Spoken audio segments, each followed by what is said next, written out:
Ara'ayt? So, if I want to be guided and I accept the guidance, Allah then supports me. And that is Yahdi man yasha. Meaning, based on your acceptance of His guidance, He guides you further. Those who don't want to be guided and rebel, Allah leaves them. Yudillu man yasha. Meaning, yatrukuhu li dalalatihi. He leaves him to his misguidance. Isn't that correct?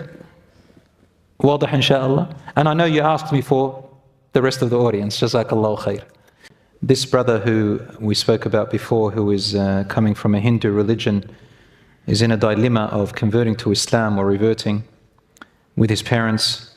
So he loves his parents, he loves to obey his parents, which is something that we want him to continue, because the Quran emphasized that even if they were disbelievers, Allah says, you must be dutiful to them, good to them, kind to them, help them, support them, even if they are disbelievers. But then Allah says, وَإِن جَاهَدَاكَ عَلَىٰ أَن تُشْرِكَ بِي. But if your parents strive against you, pressure you, coerce you into making partners with Allah, meaning to disbelieve in Allah, Allah simply says, فَلَا تُطِعْهُمَا. Don't obey them. They can't force you, just don't obey them. Don't do what they're telling you to do, of praying to statues and, for example, praying to whatever gods that they have and so on. You continue to pray to Allah. فَلَا تُطِعْهُمَا وَصَاحِبْهُمَا فِي الدُّنْيَا مَعْرُوفًا. Allah says, but continue to live with them on good terms and kindness and mercy. So this brother has to be able, insha'Allah, as I said before, there are going to be challenges, and he has to summon the courage and bravery, insha'Allah. And I promise you promise him that Allah subhanahu wa ta'ala promises him, if he is sincere and honest, Allah will not let him go. Wallahi, He will assist him. And I'm not just talking about that out of my head, I'm talking from experience. I'm talking from decades of seeing people like him, men and women in our community and abroad, in their stories, and people who I know personally. I've lived through with them and been to their parents and helped them through the whole journey. Some of them were very, very bad. And we had to even at some stage, get to drastic measures. We had to take him and sleep somewhere else, and some sisters. But then we reunited them with them. Alhamdulillah, it worked out. So I'm not saying this brother has to go through that, inshaAllah. We're just talking about, that was maybe 5% of the situations. The majority of them, alhamdulillah, worked well. But if he is sincere and honest in his deen, once he says the shahada, wallahi, Allah will give him a strength. Every one of them tells me that. Once I say the shahada, I feel excited, I feel something else. And the closer they get to Allah, they don't actually stay the way they're feeling in the beginning. And they find that it eases up. But anyway, no one is telling him to be disobedient or bad to his parents. But remember this, the one who created his parents is Allah. And the one who created me and everyone is Allah. From Him we came and to Him we shall return. We're all going to die. My parents are going to die. I'm going to die. My children are going to die. And we're going to be separated. Where do we go? As a believer, we say, Inna lillahi wa inna ilayhi raji'un. To Allah we belong, and to Him we shall return. So at the end of the day, we belong to Allah, and our parents belong to Allah, and we belong to Allah. So there is a line where if they command me to do something that is disobedience to Allah, I merely don't listen to them about that, but I continue to show them mercy, kindness and love in every other way, which is 99% of the other interactions with them. Now, we cannot control their behavior. We cannot control how they speak. We cannot control what they say. We can only be patient and control our own character. And Allah will give that person a support. Now, if these people want to, these parents and the families want to do rituals of, Hindu beliefs and so on, such as in whatever they do in weddings or different things, this brother now has to think carefully which things he can do and which things he can't, and how much of it he can compromise. And he would need someone knowledgeable to go back to as they happen one by one, not to think about them now, but as they happen, to sit with someone knowledgeable at hand to seek advice about, okay, what can I do, what can I not do? And what we usually do is we find in this circumstance the absolute furthest extent that they can do Islamically and not fall into disbelief, right? And what they can't do. We have this all the time. In my family we have people who are married to, my own brother's married to somebody who's reverted to Islam a long time ago. And her father passed away, and we went to the funeral. And there are certain things we couldn't do and certain things that we did. So we still take part. And what we say in Islam, Rasul Sallallahu Alaihi Wasallam said, "Saddidu wa qaribu." If you can't reach the entire goal, get close to it. And we say, Saddid wa qarib, meaning try to get to the goal. If you can't get it all, don't leave it all. ما لا يؤخذ كله لا يترك جله. Also another statement our scholars say, if you can't get it all, don't leave what you can get.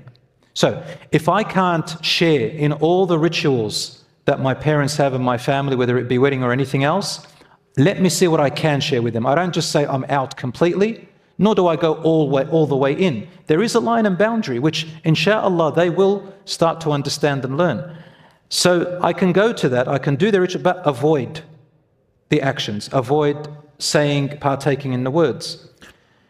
Also in relation to cremating and all that stuff, I actually had, subhanAllah, a brother here maybe 10 years ago. He came from a Hindu family and he became a good Muslim and everything, and he passed away. But because he didn't have a legal will, his next of kin, who his family, took him and they cremated him. Now, if they cremate him, alhamdulillah, they've cremated him, right? But at the end of the day, it's the soul that matters. The body will decay. But what I do advise people when they convert to Islam is to try or revert. They try and make a legal will about how to, in the event of death, how to dispose of their body. Even with cremating, there is a lot of words around the fuqaha, the jurisprudence among our scholars. Like, there isn't any text that says you're not allowed to cremate. And so a lot of people now probably find this controversial, but I'm telling you the truth, Yani. If you look into the books of fiqh, jurisprudence, there's no text in the Quran and Sunnah that says don't cremate. Now, some people might say the only one who punishes in the fire is Allah, but you're not punishing that person. So what we say is avoid cremating and be buried under the ground. However, as the sunnah is, as the way of the Prophet ﷺ is. But what do we do in circumstances where it's unavoidable? We say, don't worry. Unless they cremated, they cremated. So this is the idea, this is what I'm saying. Having a knowledgeable person around who is a bit more knowledgeable or close to the mosque, an imam or someone, is always handy for people like that. And they really do need specific fatwas and specific guidance to know how to deal with these situations. So some people may ask me personally about their situation. I'll listen. And I say, okay, listen, you can do 1, 2, 3, 4, but you can't do 5 and 6. Whereas if they go to someone else who hasn't had some training in learning about religion, they might say, no, this is haram, stay away from it completely. But no, we actually have to look at their circumstance, right? Some people might have Christmas, for example. We have this with the Catholics and the Christians. And say to them, look, let's work around it. Let's see how we can work around it. Don't avoid them altogether, but don't partake in the main rituals. So Christmas is from the morning until a certain time, and after that it's more tradition. It's not really in the Bible. They just want to get together at night. So you can get together at night because it's not part of the ritual, it's not part of the religion. Some people say, but they give them gifts. I go, take the gifts. There's nothing wrong with taking the gifts. There's nothing in the deen that says you're not allowed to receive gifts, right?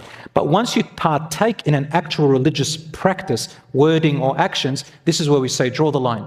There has to come a point where you've got to draw the line. Now, marrying a Hindu in Islam is forbidden. Allah subhanahu wa ta'ala has forbidden that we marry someone who is a mushrik, who is a polytheist. So this one will be a great challenge. I do not agree with the brother to do that. I say, inshallah, let's think about it when the time comes. First of all, first step is to learn about your deen, say the shahada, practice your religion, your salats, try to work on your relationship with them step by step by step, and Allah subhanahu wa ta'ala's support will come. Don't take it all at once, it's just too much. Right? And look, I even say to people who are Muslim already, let's say you're just marrying a Muslim girl, right? It's hard enough when the parents disagree and say, no, you're not going to marry them. I see this day in, day out. They don't let her marry this person, they let her marry that person. I will make dua against them. Even among the Muslims they do that. So we always have to intervene. So I just wanted to know, it's not just in the Hindu, but also among the Muslims. It's a parent-child relationship thing. And when we tell the people to obey their parents and marry whoever they're telling them, often it doesn't work out. If things don't work out, they blame their parents. And when they do work out, we say, okay, it worked out, alhamdulillah. But most of the time, they're not happy in their marriage. So even in that system of just doing what my parents want, might not work for them. Anyway, I think deal with each situation as it comes, inshallah. Brother is saying when he reverted, how long have you been Muslim, mashallah? 5 months. Tabarakallah, mashallah. Did you convert here? Mashallah. May Allah reward you. 5 months, huh? How did you find it with your parents? I haven't told him. Okay, that's fine. You missed out on some prayers after you converted to Islam? A few. Every time you do a fard prayer, just add another prayer for the prayers that you missed. Okay, whenever you can do them. If you can count them, have your best estimate of how many you missed after you became Muslim, not before. And every time you pray, your normal prayer, add another one with the intention of making up one of the prayers, inshallah, okay?